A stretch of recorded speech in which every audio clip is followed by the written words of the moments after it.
D'accord, on continue avec les types de droites maintenant. Selon la position entre deux droites, elles peuvent être ou bien des droites qui sont parallèles, des droites qui se croisent et des droites qui sont perpendiculaires. On va voir ce que c'est chaque chose. Les droites qui sont parallèles, c'est des droites qui ne se croisent jamais. Il faut imaginer les voies du train. Les voies du train où il y a les roues d'un côté et les roues de l'autre côté, ils ne se croisent jamais parce que sinon le train déraille, n'est-ce pas? Donc du coup, ces lignes, ces droites qui sont jusqu'à l'infini et qui ne se croisent jamais, c'est des droites parallèles. Comment je vais construire deux droites qui sont parallèles? Donc je vais déjà dessiner une droite. Donc je vous dis, dessinez-moi une droite qui s'appelle E. Je fais ma droite. Et quelle lettre je mets et comment? Je dis E, je mets la lettre E, mais en majuscule ou minuscule? Minuscule, parce que le majuscule c'est pour les points et les minuscules pour les droites. Donc ça c'est ma droite E. Maintenant je dois faire une parallèle. Comment je fais une parallèle? Regarde, je vais placer mon équerre sur la droite que je viens de dessiner. D'accord? Et je vais m'aider de ma règle, que je vais la poser juste ici, à côté.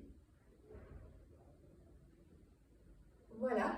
Et je vais faire glisser mon équerre sur cette règle.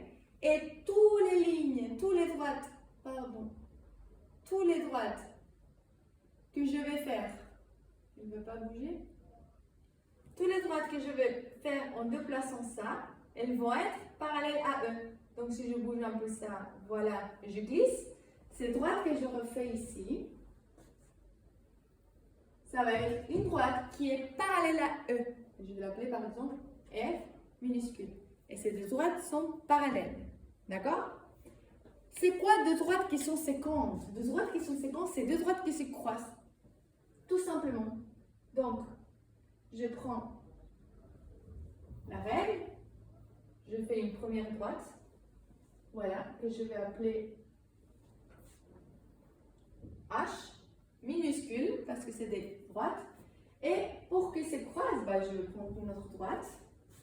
Voilà, je vais le faire comme ça, par exemple, qui va être I. Et vous allez me dire, mais madame, elles ne se croisent pas en réalité. Mais oui, parce que les droites sont comment, on a dit? C'est des droites infinies. Donc ça veut dire que je peux prendre cette droite et je peux la rallonger avec ma règle jusqu'à que je veux et je vais me rendre compte qu'en fait, oui, ça se croise. Donc ces deux droites, c'est des droites séquentes. Et ici, c'est des droites perpendiculaires. Toutes les droites perpendiculaires, c'est des droites séquentes parce que les droites perpendiculaires, ils se croisent aussi. Sauf qu'ils sont un peu spéciales. C'est des droites séquentes, mais qui se croisent avec un angle de 90 degrés, donc un angle droit. L'angle qui est fait par notre équerre. Donc, ça veut dire que si j'ai une droite,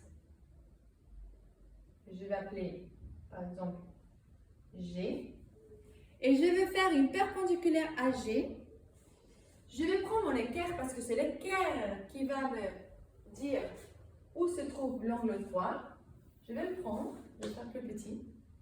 Et si vous voyez dans votre équerre, vous avez une ligne ici, au milieu de l'équerre, et votre côté de l'équerre.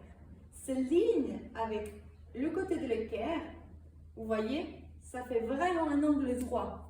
Donc ce que je vais faire, c'est de poser cette ligne du milieu de l'équerre sur ma droite, bien là, dessus. Et quand je trace la droite avec le côté de cet équerre, ça va faire 90 degrés. Comment je marque que c'est 90 degrés?